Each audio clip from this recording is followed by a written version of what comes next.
Doctor मीता सक्सेना आज लेकर आई हूँ हामिद खान क्लास 9। ये पाठ एकता की नई परिभाषा को बताता है। हम कई बार दूसरों के कहने पर धारणा बना लेते हैं कि ये धर्म गलत है, लेकिन सच इससे कोसों दूर है। हर धर्म में प्रेम है। इंसान वही है जो हर धर्म का सम्मान करे। लेखक को एक सुबह अखबार से पता चलता है कि पाकिस्तान के तक्षशिला में आगजनी हो रही है। लेखक का मन पीछा जाता है और याद करता है कि वो धूप से तपती दोपहर, जब लेखक भूख से बेहाल होकर तक्षशिला की छोटी छोटी सड़कों पर घूम रहा था। लेखक एक डॉक्यूमेंट्री बनाने के लिए वहाँ गया था। वहाँ रोटी की सौंधी सौंधी खुशबू उसे महसूस हुई। जब भूख लगती है तो इंसान सब कुछ भूल जाता है। उस धूप की तपती दोपहर में वो खुशबू की तरफ ही मुड़ता चला गया। वहाँ देखा एक छोटा सा ढाबा है, वहाँ एक आदमी खाना बना रहा है। ये एक मुस्कान के साथ वहाँ पर दाखिल हुआ। अपरिचित जगह पर सिर्फ एक मुस्कान होती है जो आपको परिचित बना सकती है। आप अनजान लोगों को एक मुस्कान के साथ अपना बना सकते हैं। अगर सरल शब्दों में कहें तो मुस्कान हमारे चेहरे पर ईश्वर का हस्ताक्षर है, जो बताती है हाँ, हमें इंसानियत जाहिर है।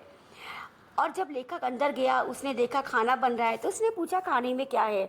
इतने में जो आदमी खाना बना रहा था उसका नाम हामिद खान था। वो चौंक गया, बोला आप तो हिंदू लगते हैं, आप मुसलमान का खाना कैसे खाएंगे। लेखक को अजीब सा लगा। लेखक बोला नहीं भाई, हम तो अगर अच्छी चाय पीनी हो, बढ़िया पुलाव खाना हो, हम तो बेधड़ के मुसलमान होटलों में जाते हैं। हम सब भाई भाई हैं, हम सब प्रेम से रहते हैं। उस आदमी को तो यकीन ही नहीं आया। बोला कहाँ से आए हैं आप भाईजान। तब लेखक ने बताया मैं मालाबार भारत से हूँ। बोला अच्छा, ऐसी भी कोई जगह अल्लाह ने बनाई है जहाँ हिंदू मुसलमान प्यार से रह सके। मुझे तो यकीन नहीं आता, आप जो भी बोलो। हाँ, मैं एक बार उस जगह पर जाना जरूर चाहूँगा। अगर मैं अपनी आंखों से देख लूँ हिंदू और मुसलमान एक साथ रहते हैं तो मुझे बहुत अच्छा लगेगा, और उससे बड़ी बात मुझे यकीन हो जाएगा। हमारे यहाँ तो हिंदू मुस्लिम लड़ते हैं, मुसलमानों को आतंकवादी कहते हैं, हम हिंदुओं को काफिर कहते हैं। हम लोग सिर्फ झगड़ा करते हैं और एक दूसरे की बेइज्जती करते हैं, एक दूसरे के मजहब को गालियाँ देते हैं, आग लगाते हैं, लड़ाई झगड़े करते हैं, गर्दनें काटते हैं। लेखक बोला बड़ी अजीब बात है, हमारे भारत में तो ऐसा नहीं होता। हम लोग तो सब अपनेपन के साथ ही रहते हैं। ये सब बातें हो ही रही थी, इतने में जो बूढ़ा आदमी अंदर लेटा हुआ सब बातें सुन रहा था, उसने हामिद खान को कहा कि लेखक को चावल भी परोस दो। चावल वो था जो उन्होंने अपने खुद के लिए बनाई थी। एक खाना होता है जो हम बेचने के लिए बनाते हैं, एक खाना होता है जो हम अपने घर के खाने के लिए बनाते हैं।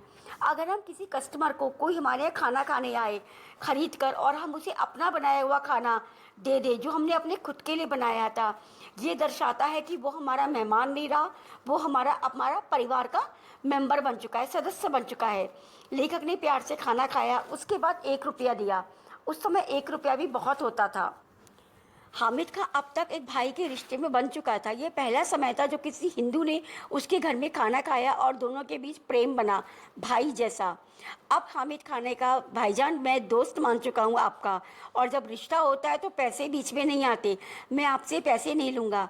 हाँ, अगर आप बहुत जिद कर रहे हो तो आप इस 1 रुपये से हिंदुस्तान के किसी मुस्लिम भाई के घर जाकर, होटल में जाकर खाना खा लीजिएगा। लेखक एक रिश्ता संभाल कर वापस आया। आज अब उसे याद आया जब उसने अखबार में पढ़ा कि जगह जगह आगजनी हो रही है, हिंदू मुसलमानों की लड़ाई लगी हुई है। तब उसने सच्चे दिल से दुआ मांगी, हे ईश्वर, मेरे हामिद खां की जो दुकान है, जो ढाबा है, जो होटल है, उसे बचा लेना। यह पाठ संदेश देता है जो बोगे वही काटोगे। अगर कोई आपसे किसी मजहब की बुराई करता है तो कोई मजहब बुरा नहीं बन जाता। आप चेहरे पर मुस्कान लेकर सबके साथ प्यार से बात कीजिए। हर कोई आपका अपना है। मजहब नहीं सिखाता आपस में बैर करना। धन्यवाद।